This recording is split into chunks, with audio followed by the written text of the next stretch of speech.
Jonah chapter 2.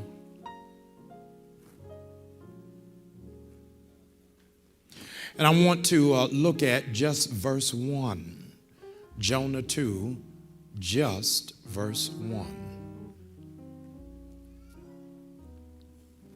When you find it, say, Pastor, I got it. Come on, let's read it together. From inside the fish, Jonah prayed to the Lord his God. Let's say it one more time. From inside the fish, you may be seated in the presence of our God.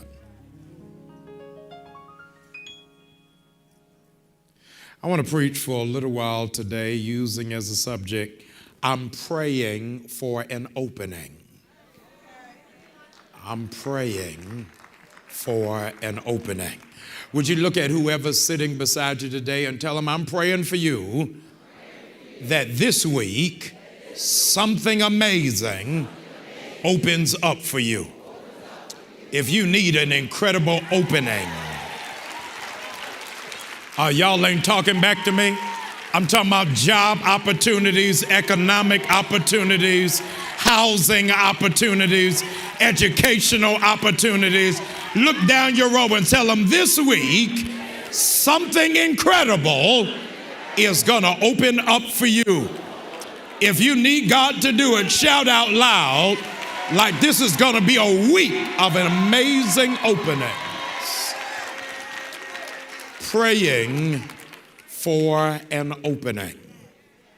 Praying for an opening.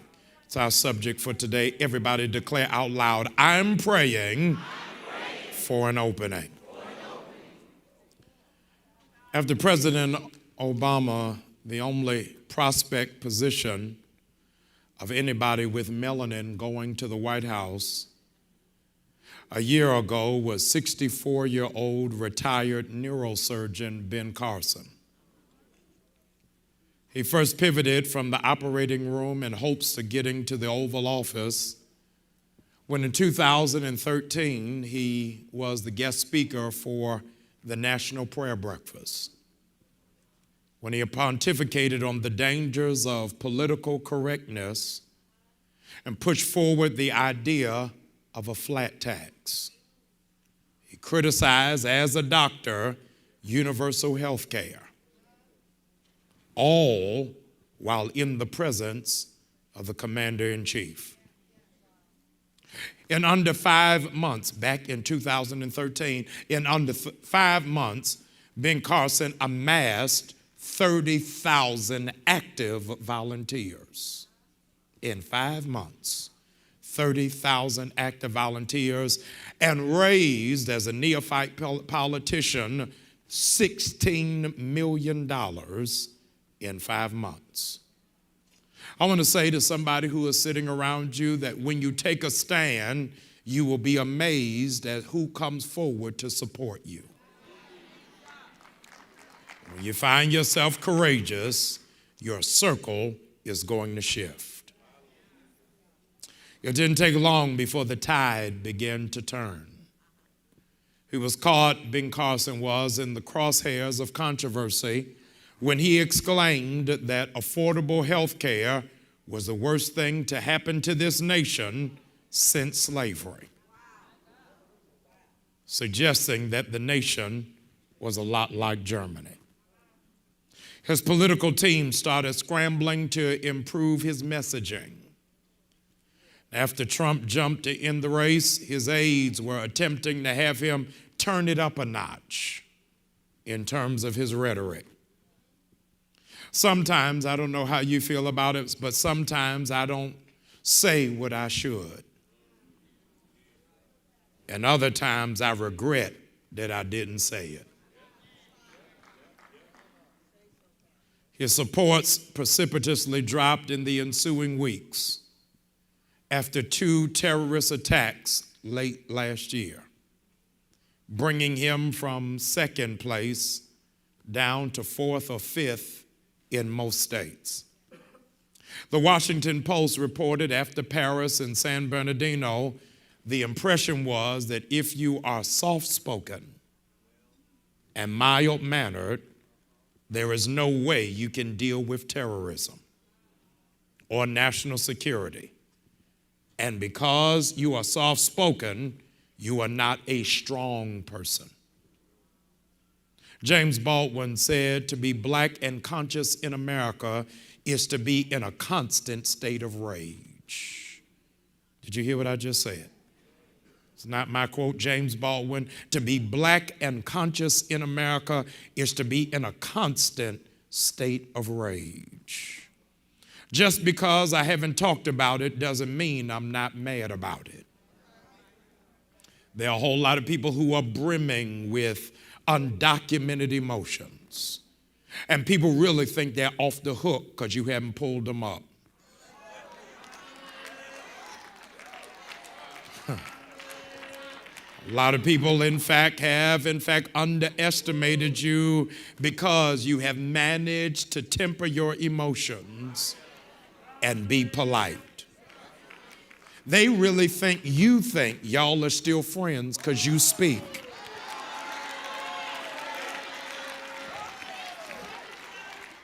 And they don't realize it's the God in me that. There's some of us who have lived through enough trauma, enough outrage, you can't even hold a grudge because it's not worth it. And all the more, they are not worth it. Sometimes it's best for me not to talk. God, because if I start talking, you got no idea what I've been holding on to that I didn't even want to unleash because you can't handle the truth. And if I'm honest, you'll think I'm being mean. If I'm honest, you're going to take it the wrong way. And because I know you're fragile, it's just for me better to say hi.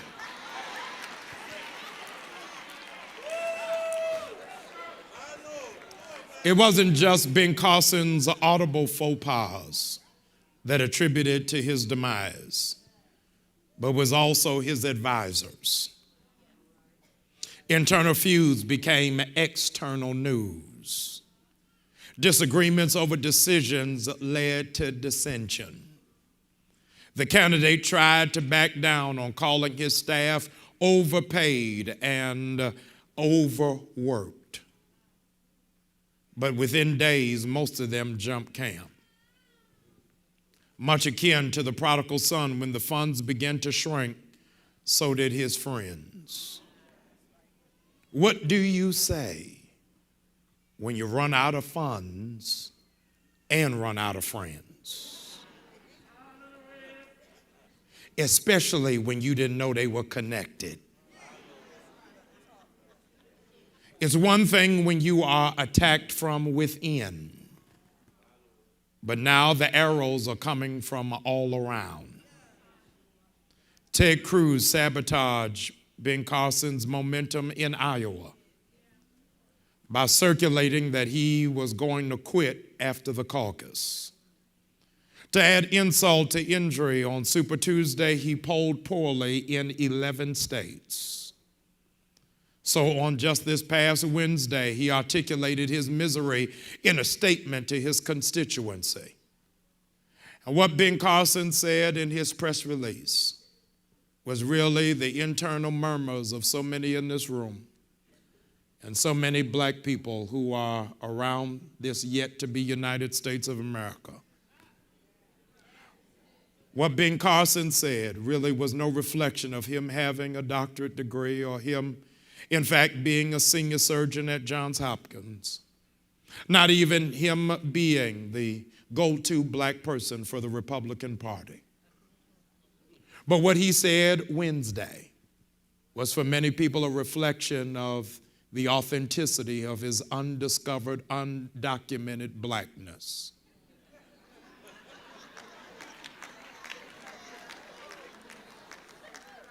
For the first time on Wednesday, black people were able to identify with Ben Carson.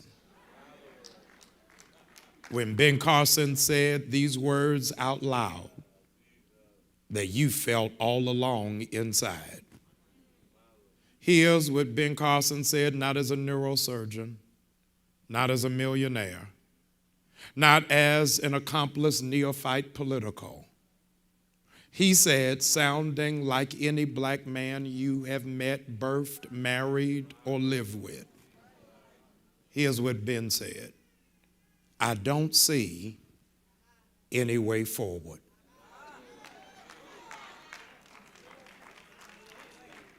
And I wonder how many people in this room have ever gotten to a place in your own life where you said, I don't see any way forward. I know you're in church and you're trying to act like you did everything right, but I'm talking to some people who have made compounded mistakes. I don't see any way forward. Anybody in here like me ever spoke your right mind at the wrong time?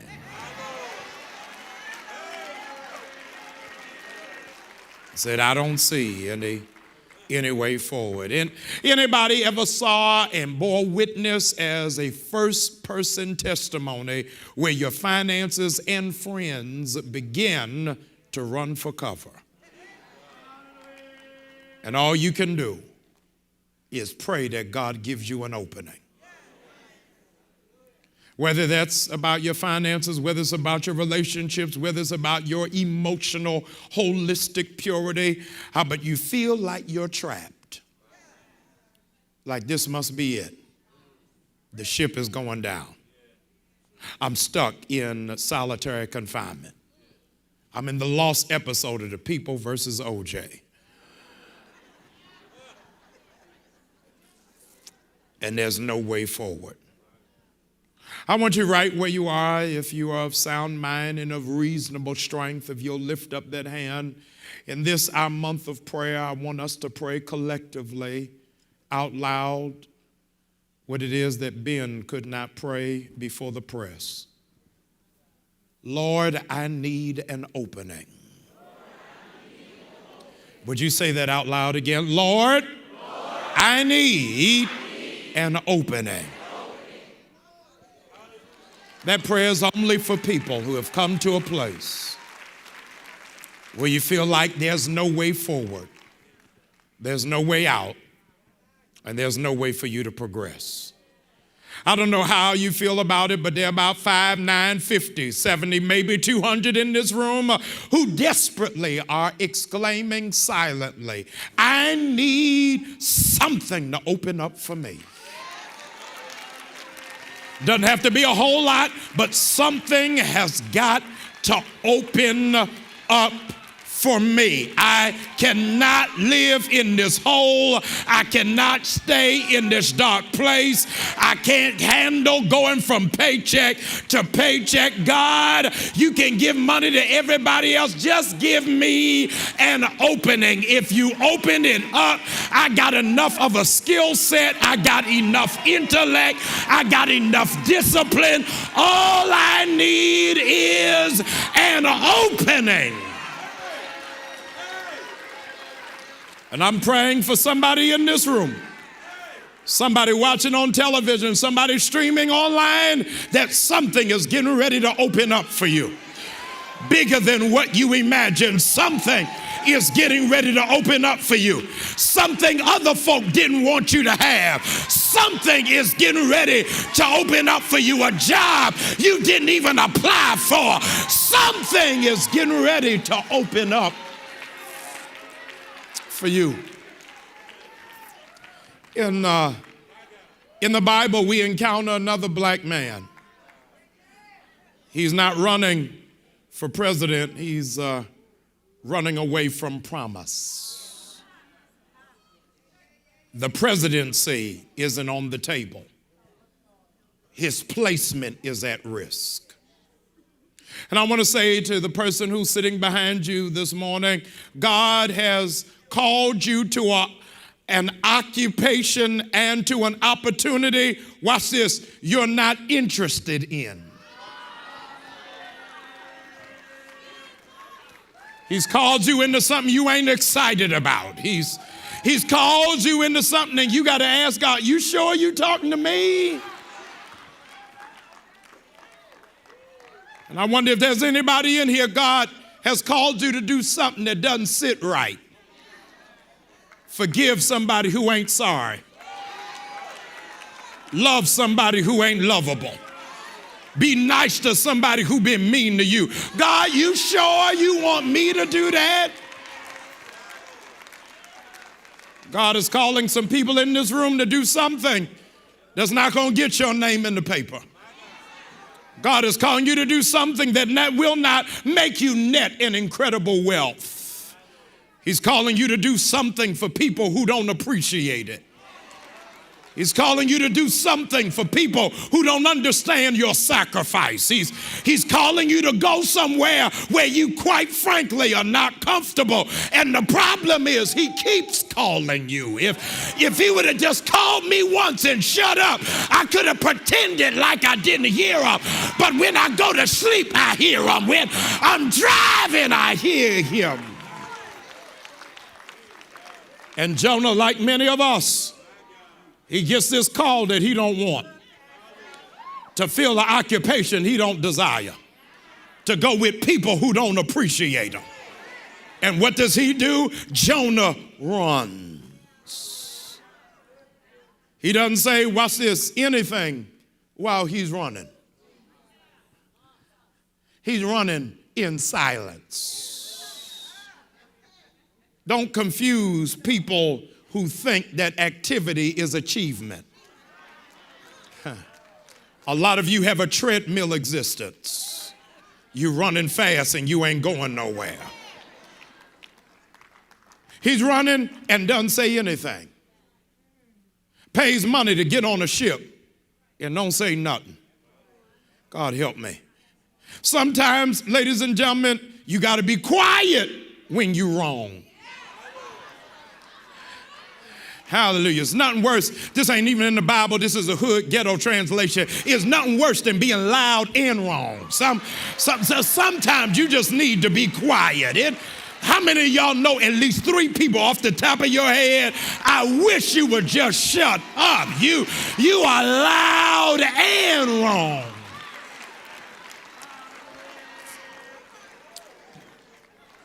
And then there are others of us who on the flip side of the coin, we're quiet because we know we're wrong.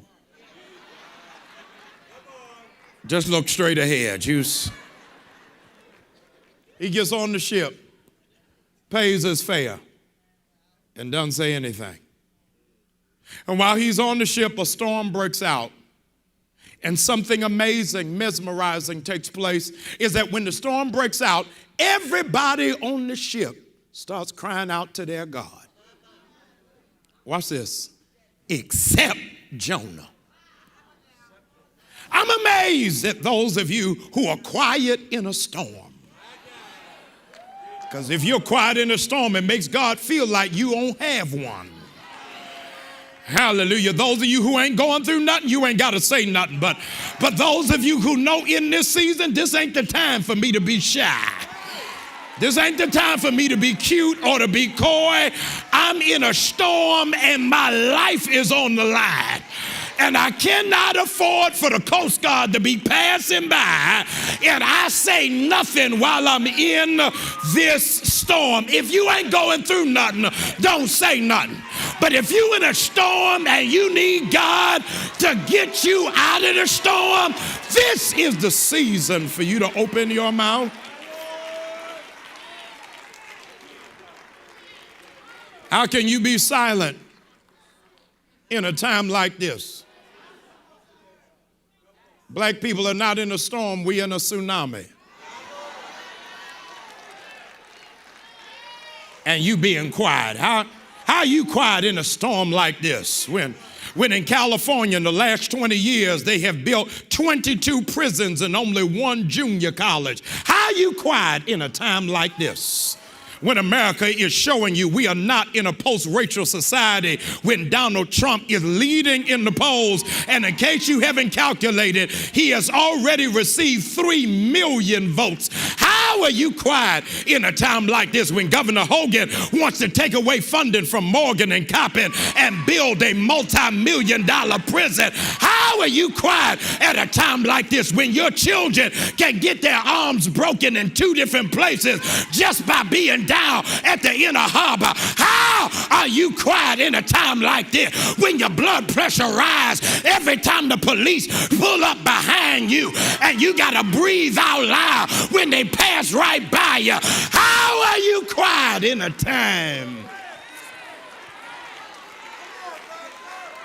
time like this? And everybody's crying out to their God but Jonah.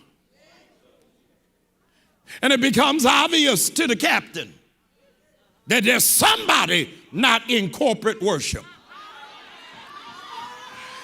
God, help me in here. The captain walks over to him and said, what's wrong with you? All of us are in a storm and you quiet? God, help me in here. This is the season y'all got to check quiet black folk. Hallelujah. You ain't got to march in the street, but you better say something there. This is the time you got to question folks' faith. How in the world you serve our God, but you won't shout out loud? What's wrong with you? They go to Jonah and said, how you not praising your God while we going through this storm? Jonah don't say, I just worship him in my own way. That God knows my heart. No, when we in the storm, we either gonna float together or drown together. Would you look down your row and say, you better turn up, you better turn up. This ain't the time for you to be quiet. I need 50 of you that need God to bless black people in America. Would you open up your mouth like you need God?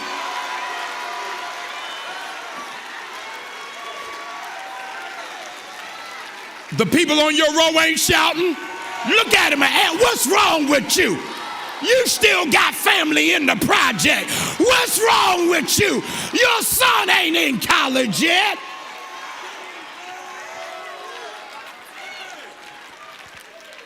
Captain of the ship goes over to Jonah and said, everybody else is crying for the plight of our people on this ship. And you quiet and ain't saying nothing. We want to know who's responsible for this storm. God, I better be quiet because y'all getting ready to miss it. Can I tell you, the folk who don't shout are responsible for the storm?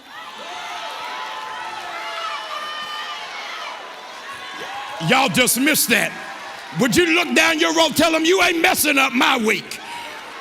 You got one more chance to give God glory. I ain't gonna let you let a storm hit my life. God, I can't hear nobody. If you need this week to be smooth sailing, I need you to open up your mouth like I need this to be the best week of my life.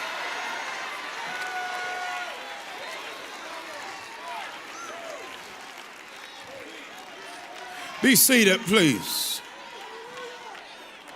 Who in your life does not have a prayer life? Who in your world doesn't call on God? God, I can't hear nobody. Who in your intimate space is opposed to public worship? You get ready to find out who your Jonah is. And they said, we got to find out who on this ship is causing us to go down. God, I can't hear anybody. And then Jonah, watch this, in false humility says, put me off the ship. Negro, you know you causing a storm, just jump. God. You got people who are toxic in your life, who bring drama, bring chaos, and they waiting for you to break it off. You know you ain't good for me. I need you to jump off my ship.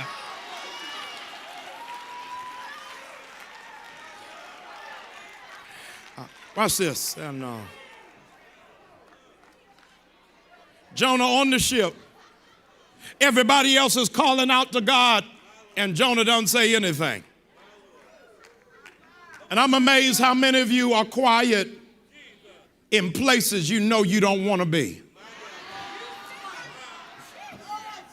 You just stay there and suck it up. How are you unhappy in your own house? God, I can't hear nobody in here. Your job don't pay you enough for you to be that stressed out. How in the world you quiet in a place you don't want to be? And they throw Jonah overboard. And unbeknownst to Jonah, the Lord had already done aquatic he had already done aquatic synchronicity and choreography and made sure that the place where Jonah is thrown off, a fish is waiting. Just give me mess you up. Jonah on board has his mouth shut. But there's a fish under the boat that's got its mouth open. God, I can't hear nobody. If you want to shut the devil up, open your mouth. He can't talk over you. If I can't hear nobody in here, when you open your mouth, the devil got to shut his mouth. The fish opens his mouth and Jonah goes in. And the fish, watch this, shuts its mouth on Jonah. And Jonah now has his life flash before him. And he remembers, E.T., he remembers his call.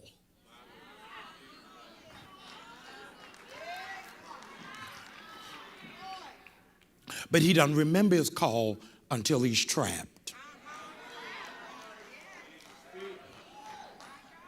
He remembers his assignment, but he doesn't remember his assignment until it looks like he's going to be digested. God, I can't hear anybody. He remembers who God is, but he doesn't remember who God is until he feels like he's getting ready to die. I don't know where you are in this room, but every now and again, God will put you in a place where life backs you up. Hallelujah. And you feel like there's no way out, where you feel like there's no resolve. You feel like the devil has got you trapped on every side. I don't know why y'all looking at him like you crazy, but there's some of us that been at a place where I felt like there was no way for me to get out of it.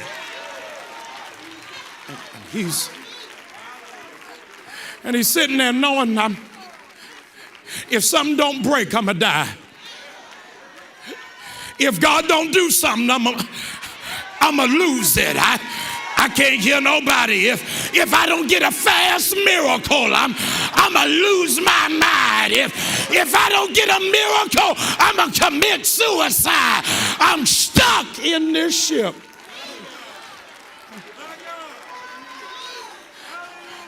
You ain't never been there? You ain't never been there where you felt like there was no way out.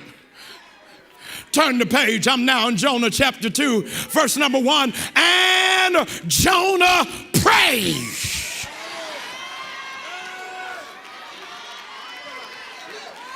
Hallelujah. I feel God right through here. I need 5 men to come surround this brother right real quick. Hallelujah. I'm coming out of it. I'm coming out of it. I'm coming out of it. I'm coming out of it. I don't care what the judge said. I'm coming out of it. I don't care what the lawyer said. I'm coming out of it. Hallelujah. I need every woman in this room, if you ever prayed a man through, every woman in this room that ever prayed a man out, I need you to open up your mouth. God, I can't hear nobody. Whatever the situation, whatever the circumstance, whatever the dilemma, God, I trust you.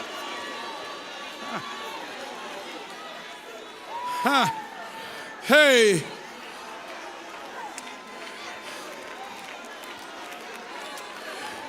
Hey, you don't know what he's dealing with. I need somebody to pray. You ain't gonna die, black man.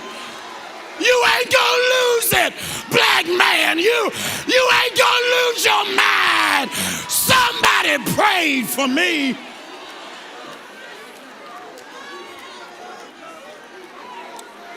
Huh? Where the organist?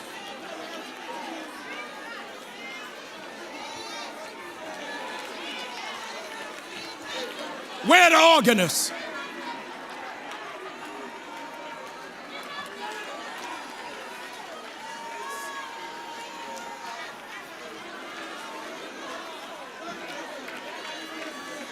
I need every person in this room, would you lift up your hand? This ain't intermission, come on. I'm sick of it. Open up your mouth.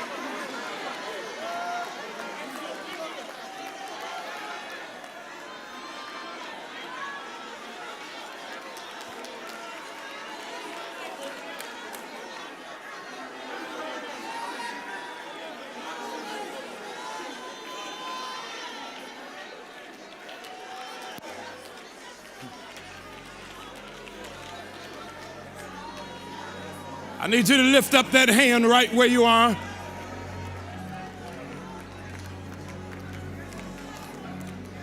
Lord, I need an opening.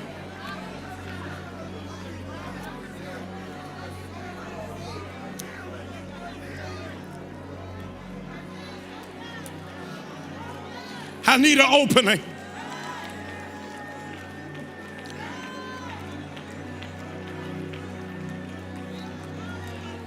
I want to ask,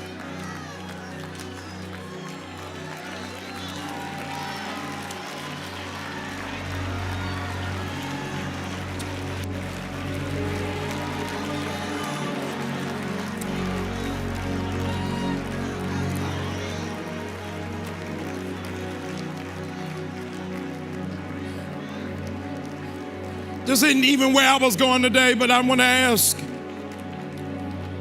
every man in this room, listen to me, I want to ask every man in this room that feels trapped, feels your back up against the wall, feel like there's no way of escape, that the cycle won't end. God just showed me a vision right before my eyes. I need every man that needs God to open something up for you.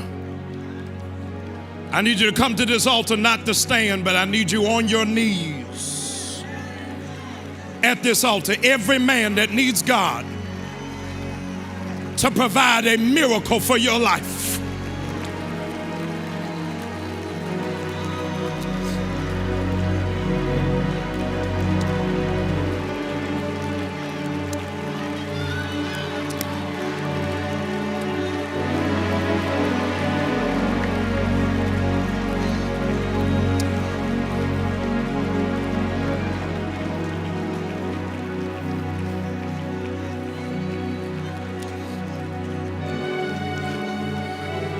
God, I need you to get me out of this.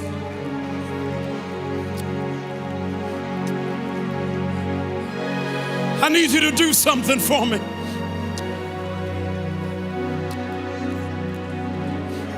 I need you to give me a way of escape.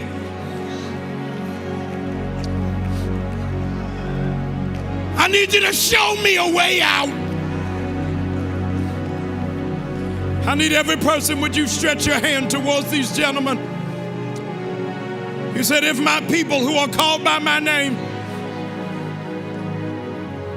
would humble themselves and seek my face, I'll hear from heaven and I'll heal their land. Something happens when men pray. God, I can't hear nobody.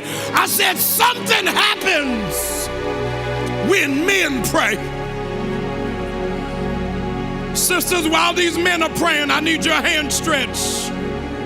And I want you to pray for the men in your family, for your son, for your brother, for your husband, your boyfriend. Pray for your nephew.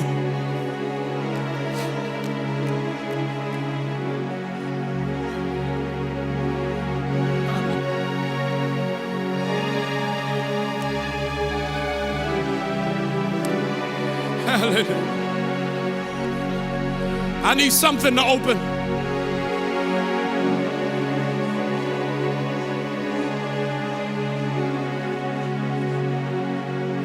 I need something to open.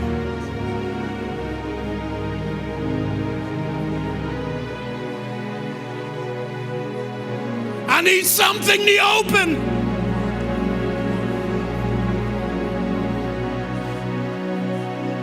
Come on, turn it up. This is our season of prayer.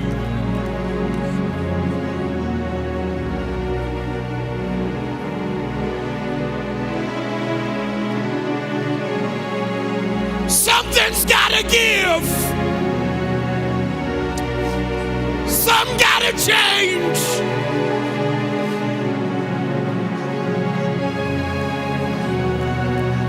Hallelujah.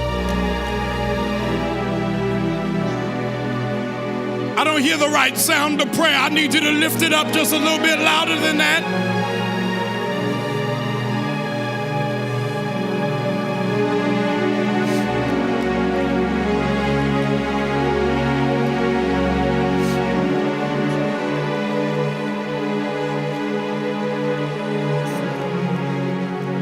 Wayne, come here. Open up your mouth. Come on. You only got 10 seconds left.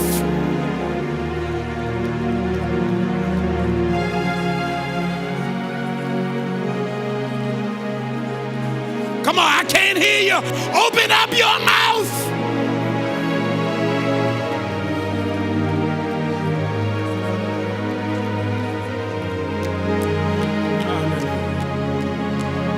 Lift up that hand, Zion. Lift up that hand.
Up that hand. It's prayer time.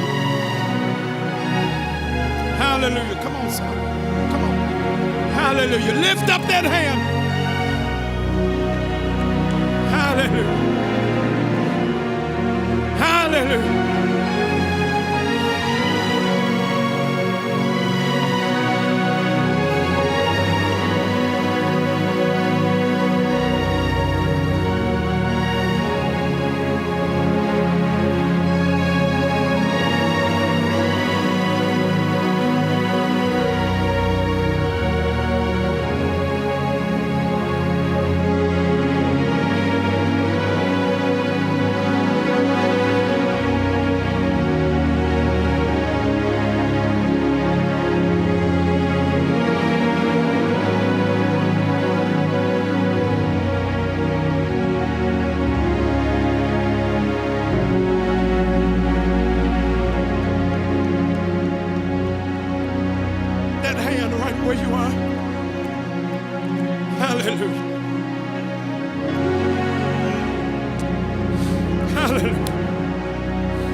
Hallelujah.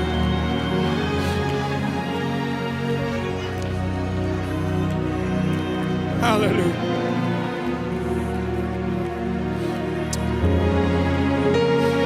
Hallelujah. Mike, come on. Hallelujah. I worship you. Hallelujah. Hallelujah. Hallelujah. Lift up that hand, Zion. I can't hear you.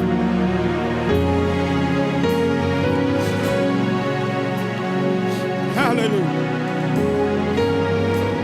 Come on, sir. So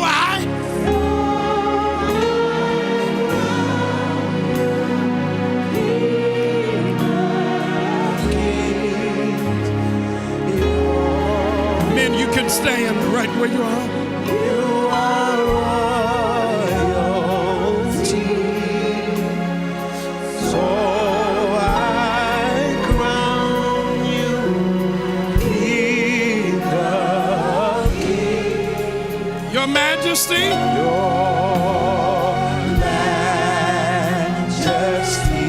I need you to do me a favor. I want you to find 3 people who you don't know.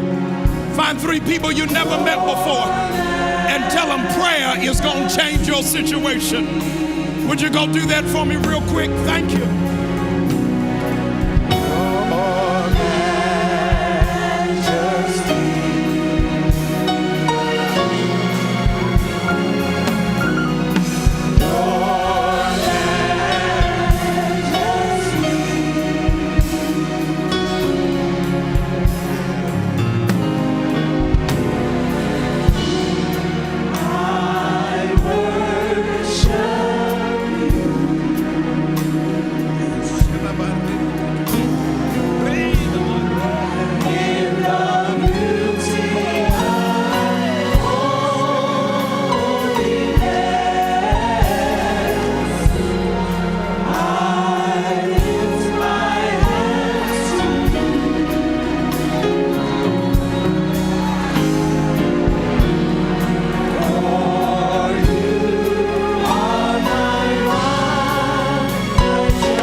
Where you are, lift up that hand.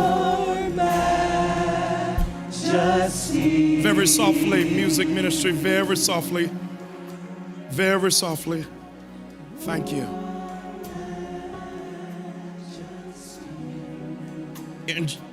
In chapter 2, watch this. Verse 7, it says, when my life was ebbing away, I remembered you. In verse 9, Jonah prays, I shouted unto you in praise, even when I felt like I was drowning. That hand is lifted. I have to speak over you. Verse 10.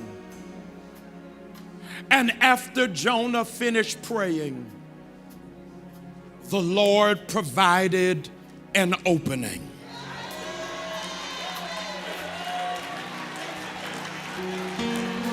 Did y'all hear what I just said? At the end of chapter 2, verse 10, when he finished praying, the Lord provided an opening. I want your hands lifted, those of you who need a way of escape. Those of you who feel like you're drowning in situations and circumstances. Those of you who know you got the wrong people on your ship. Those of you who got a call that, quite frankly, you don't want. I want you right where you are. I'm not going to pray for you. Jonah had to pray for himself. That hand is lifted just for 30 seconds. Would you open up your mouth and pray for yourself? Come on, I can't hear you. I said pray for yourself.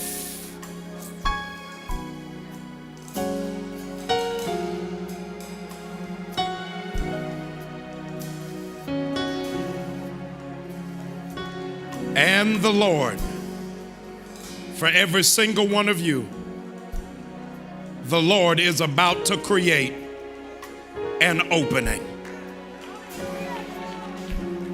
And those of you that believe God this week is going to create an opening for you, would you give God thanksgiving even right now? Come on, open up your mouth. Give God.